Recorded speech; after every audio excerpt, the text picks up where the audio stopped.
My sister Chloe's wedding was supposed to be a joyous occasion, a celebration of love and family.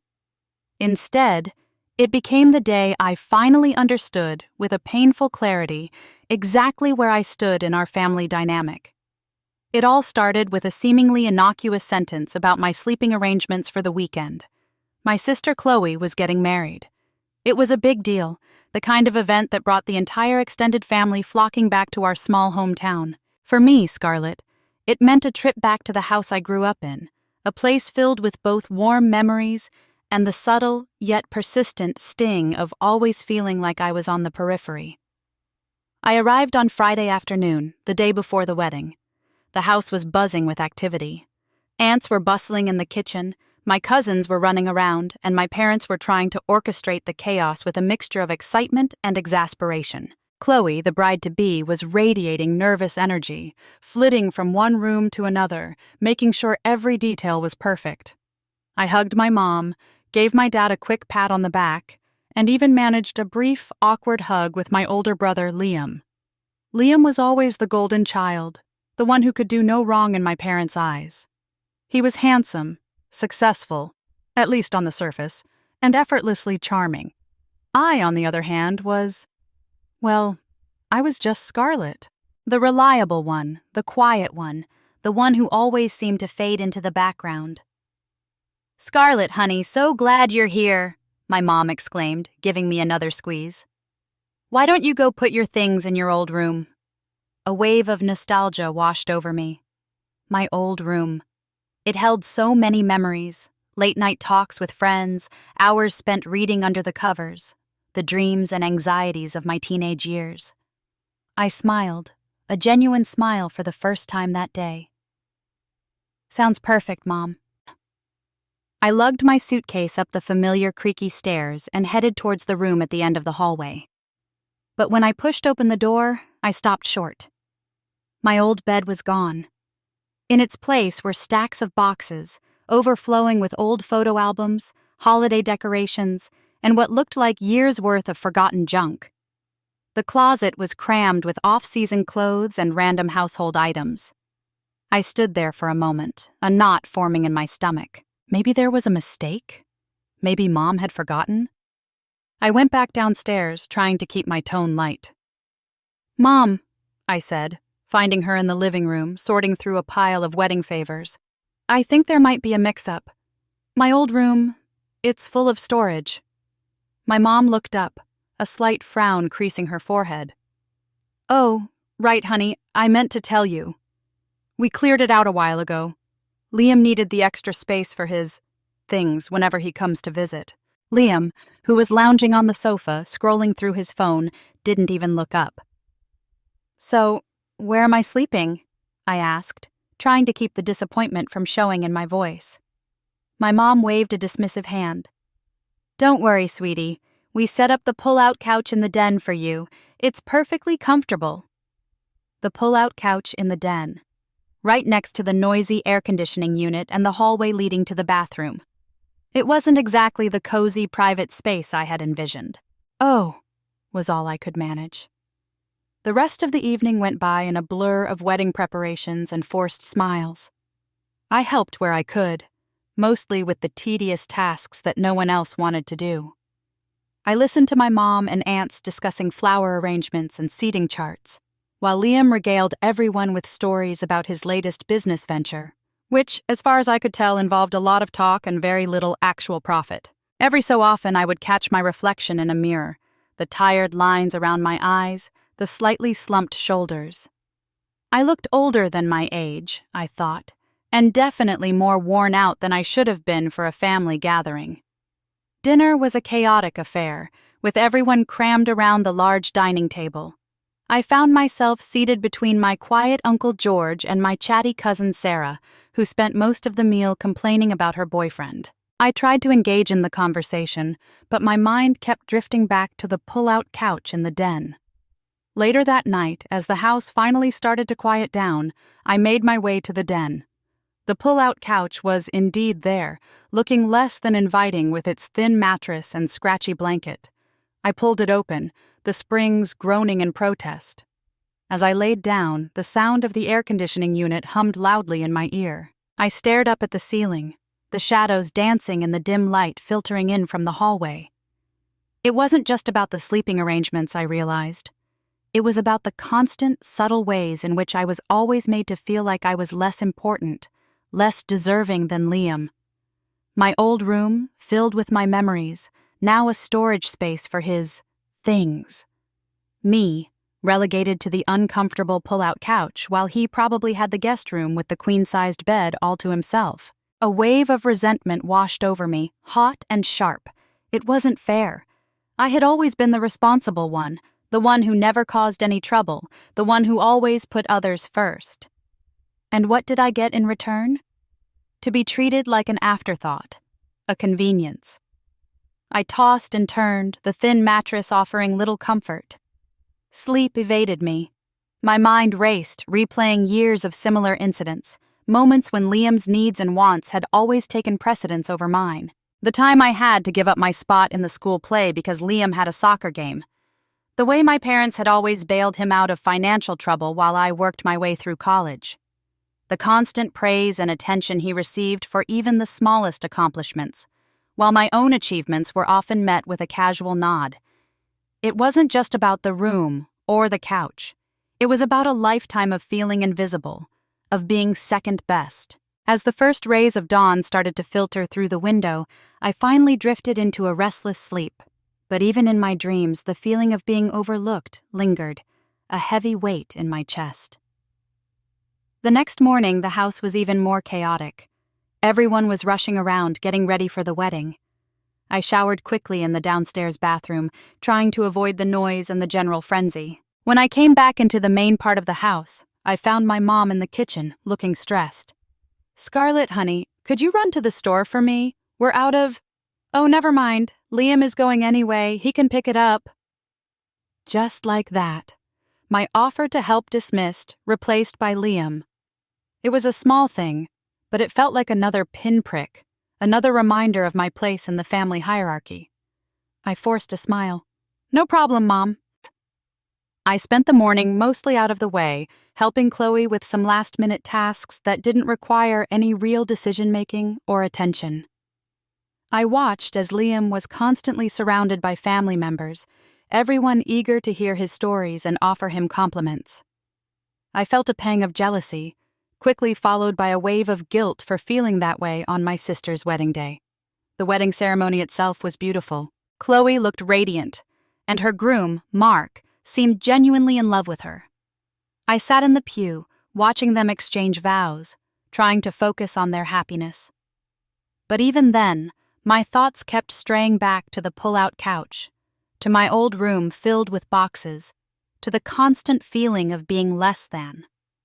During the reception, which was held at a nearby country club, I tried to mingle and be social, and I danced with a few of my cousins, made small talk with some of my aunts and uncles, and even managed a brief conversation with Liam, who mostly talked about himself. As the evening wore on and the alcohol started to flow more freely, the atmosphere became more relaxed. People were laughing, dancing, and generally having a good time. I found myself sitting alone at a table for a moment, watching the festivities, a sense of detachment washing over me. Suddenly, my mom approached, a slightly tipsy smile on her face. "Scarlett, honey, you're so quiet tonight. Are you having a good time?" "Yes, Mom, it's lovely," I replied, trying to sound sincere. She sat down next to me, leaning in conspiratorially. "You know," she said, her voice a little slurred, "Liam was saying how much he appreciates you always being so understanding." Understanding. That's what they called it. My quiet acceptance of always coming second. My willingness to go along with whatever made Liam happy. Understanding, I repeated, the word tasting like ash in my mouth. My mom patted my hand. "Yes, dear, you're such a good sister." A good sister. The reliable, understanding background sister, the one whose feelings didn't really matter. Something inside me snapped. The years of suppressed resentment, the constant feeling of being overlooked, it all came crashing down in that moment. I looked at my mom, her face flushed with wine and oblivious to the turmoil brewing inside me. "Mom," I said, my voice low and steady, "I'm tired of being understanding."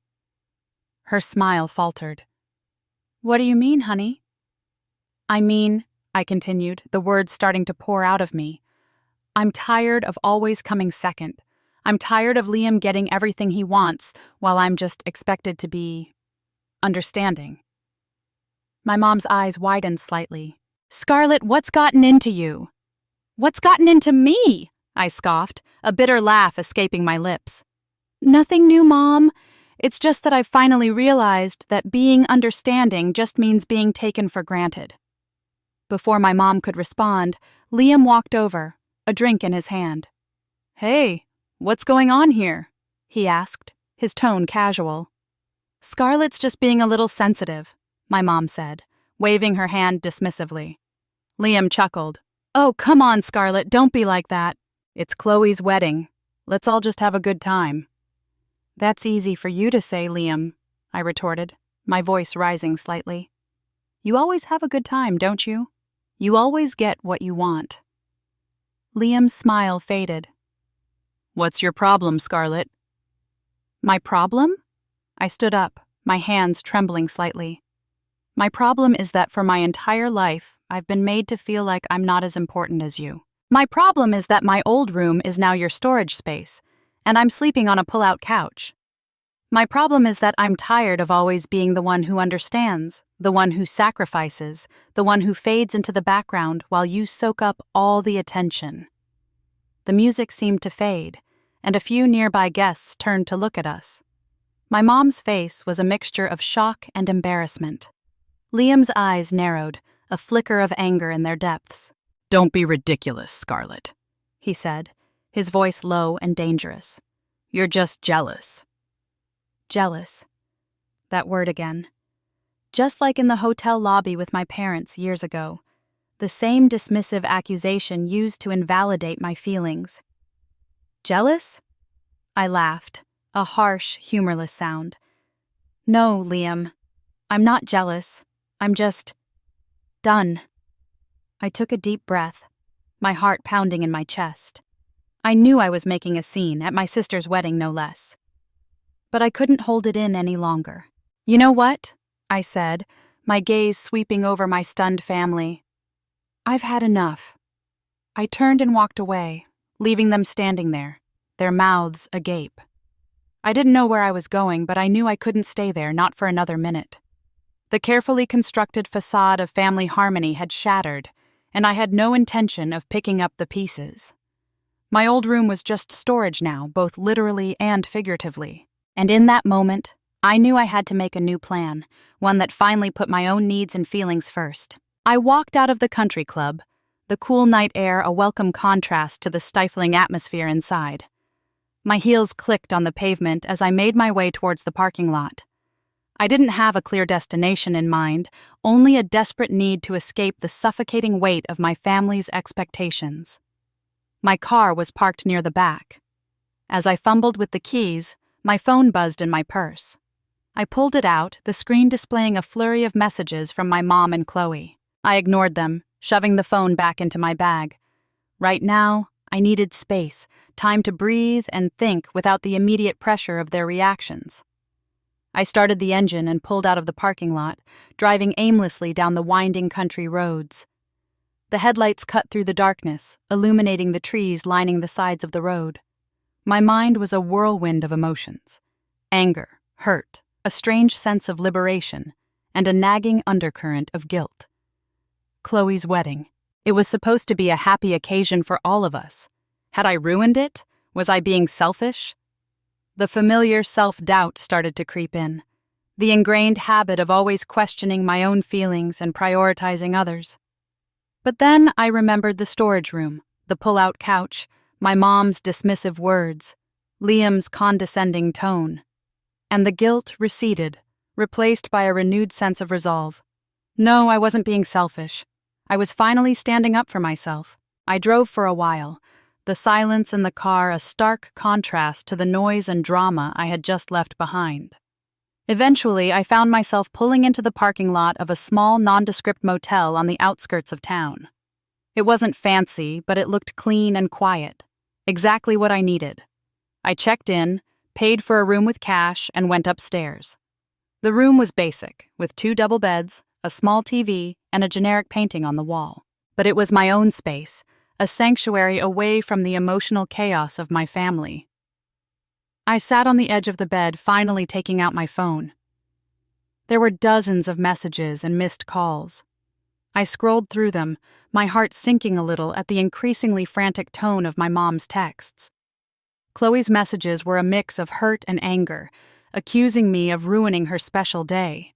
Liam's were surprisingly calm, almost calculating, asking where I had gone and urging me to come back to avoid further embarrassment for the family. I sighed and turned off my phone. I wasn't ready to talk to them yet. I needed to process everything that had happened, to solidify my resolve and figure out what I wanted to do next. The next morning, I woke up feeling surprisingly calm. The night of solitude had given me some clarity. Chloe's wedding would continue with or without me. My family would undoubtedly be upset, but ultimately, they would have to deal with the consequences of their actions, just as I was dealing with mine. I decided to have breakfast at the motel's small diner. As I sat there, sipping my coffee and looking out at the quiet street, I made a decision. I wasn't going back to the reception. I wasn't going to pretend that everything was okay when it clearly wasn't. I sent a short text message to Chloe. "I'm sorry I couldn't stay for the rest of the reception. I hope you have a wonderful day." It was brief, impersonal, but it was all I could manage. Then I booked a train ticket back to my city. There was no point in staying. The wedding weekend had become a stark reminder of the deep-seated issues within my family, issues that weren't going to be resolved with a few forced smiles and polite conversations. I spent the rest of the day exploring the small town where the motel was located, wandering through its quiet streets and browsed the local shops. It was a strange feeling, being in my hometown but completely detached from my family's orbit. The next morning I took the train home. As the landscape whizzed by outside the window, I thought about my conversation with my mom and Liam at the reception. Their reactions, my mom's hurt and Liam's anger, were predictable. They had always expected me to play a certain role, and when I finally stepped outside of that role, they didn't know how to react. Back in my apartment, the familiar surroundings offered a sense of comfort. I unpacked my suitcase, the wedding dress I had carefully chosen hanging in my closet, unworn. It felt symbolic, a representation of the life I had always tried to fit into, a life that wasn't truly mine. Over the next few weeks, the silence from my family was deafening. My phone remained mostly quiet, save for a few terse text messages from my mom asking if I was okay. I didn't reply. I needed space, and they needed to understand that my walking away wasn't a temporary outburst. Life went on. I focused on my work, spent time with my friends, and started to explore hobbies I had always put on the back burner. There was a sense of lightness I hadn't felt in a long time, a freedom from the constant need to please and appease my family. Then, about a month later, I received a letter in the mail. The return address was my parents' house. My heart pounded as I opened it. Inside was a handwritten note from my mom. It was short and to the point. "Scarlett," she wrote, "your sister and Mark are back from their honeymoon. We had a long talk. We understand that you were hurt. We're not asking for forgiveness, but we would like to understand your perspective better. Would you be willing to meet for coffee sometime next week?" The simplicity of the request surprised me. There were no accusations, no attempts to guilt-trip me, just a straightforward invitation to talk. I sat with the letter for a long time, turning it over in my hands. Part of me was still angry, still hurt by years of feeling undervalued. But another part of me, the part that still longed for some semblance of connection with my family, felt a flicker of hope. I picked up my phone and typed a reply. "Yes, Mom, I'm free next Wednesday afternoon." A few days later, I found myself sitting in a coffee shop across from my parents. It was awkward at first, the silence thick with unspoken words and years of unresolved emotions. But then, slowly, we started to talk. I told them how I had felt growing up, the constant comparisons to Liam, the way his needs always seemed to take precedence over mine. I talked about the storage room, the pull-out couch, and how those seemingly small things had felt like a culmination of a lifetime of feeling less than. My parents listened, their faces etched with a mixture of sadness and understanding. They didn't try to deny my feelings or make excuses for their past behavior. For the first time, they seemed to truly see me, not as the quiet, understanding daughter who would always go along with things, but as an individual with her own needs and feelings. The conversation wasn't easy. There were moments of tension, moments of tears. But by the end of it, I felt a sense of release, a weight lifted off my shoulders. We didn't resolve everything, and I knew that our relationship wouldn't magically transform overnight. But it felt like a start, a small step towards a more honest and equitable dynamic. As we said goodbye outside the coffee shop, my dad put a hand on my arm. "Scarlett," he said, his voice a little choked, "we're proud of you for being honest with us and for standing up for yourself." His words, though simple, meant more to me than he could possibly know. Life didn't suddenly become perfect. There were still awkward family gatherings and moments when old patterns threatened to resurface. But something had shifted. I had set a boundary, and my family, however imperfectly, was starting to respect it. I continued to build my own life, focusing on my own happiness and well-being. I realized that I didn't need their constant validation to feel worthy. I had finally started to value myself, and in doing so, I had inadvertently taught my family to value me too.